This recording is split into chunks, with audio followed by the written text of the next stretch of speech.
Hi, my name is Maxie Dunnam. It has been my privilege to serve the United Methodist Church for over 50 years. Can you imagine that? As a church planter, as a pastor, as the world editor of the Upper Room, and as the president of a seminary. I've served in almost every area of the church's life.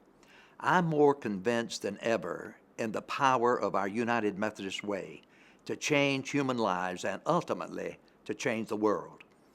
Because I care so deeply for the Methodist Church, I feel compelled to speak with you about some of the constitutional amendments that are coming before our upcoming annual conferences, some of which I consider particularly dangerous. The first is Amendment 1, which would change paragraph 4 of our Constitution.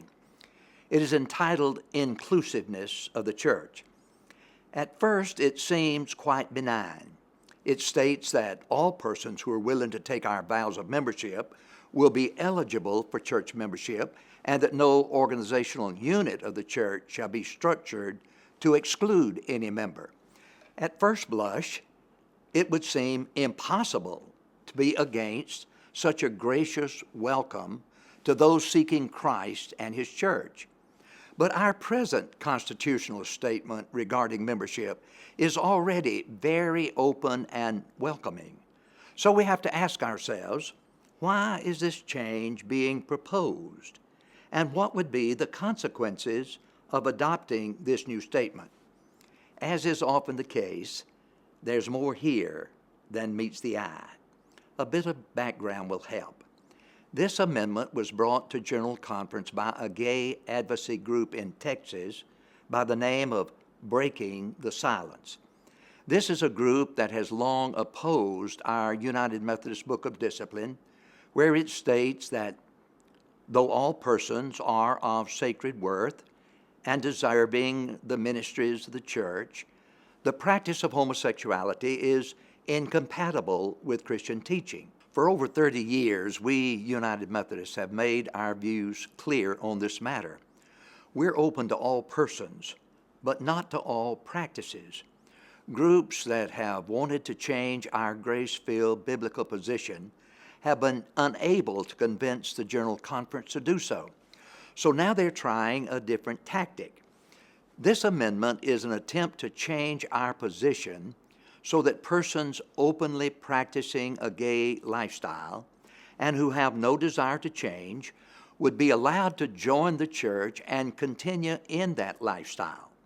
It would also mean that a local church could not expect such persons to fulfill what we ask of all our members: faithfulness in marriage and celibacy in singleness, either before or after they join. There are additional very serious implications. Because the amendment states that no organizational unit of the church shall be structured to exclude any member, you can be sure that radical gay advocacy groups will argue that practicing homosexuals, once they have joined the church, cannot be kept from the ordained ministry. It pains me to say so, but this is the real agenda behind Amendment 1. And please understand this. The Constitution trumps what's in the rest of the discipline. If this amendment means what I believe it means, if passed, it will make our position on homosexuality and on practicing gay clergy null and void, and we must vote against it. Here's some other reasons why. One, it means that no local church could require membership classes that teach our beliefs, practices, and polity before someone joins. Now, your church may not choose to hold such classes, but do we really want to legislate that no United Methodist Church can do so? Two, many of our churches require that persons be members of the church for a year before being able to work with children or youth. Now, that's a standard practice in many organizations. They want to protect their young people from potential sexual abuse and pedophiles. But if this statement means what it states, no part of the church can keep any member from serving in any area of the church. 3, Think in this fashion. A pastor knows that a person coming for membership is committing adultery and has no intention of stopping, or is a member of a hate group, or is abusing his wife and sees no reason to change. Can that pastor delay that person's membership until these issues are addressed? Not if this amendment is passed.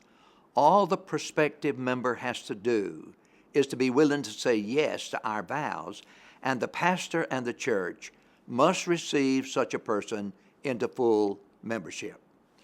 In summary, we United Methodists presently have an open and gracious approach to membership. We must not change it to a position that will create devastating consequences, and that's what this amendment will do. It will create devastating consequences to our life together. Thank you for caring about the ministry of our church and our Wesleyan way. God bless and guide you as you deal with this critical issue.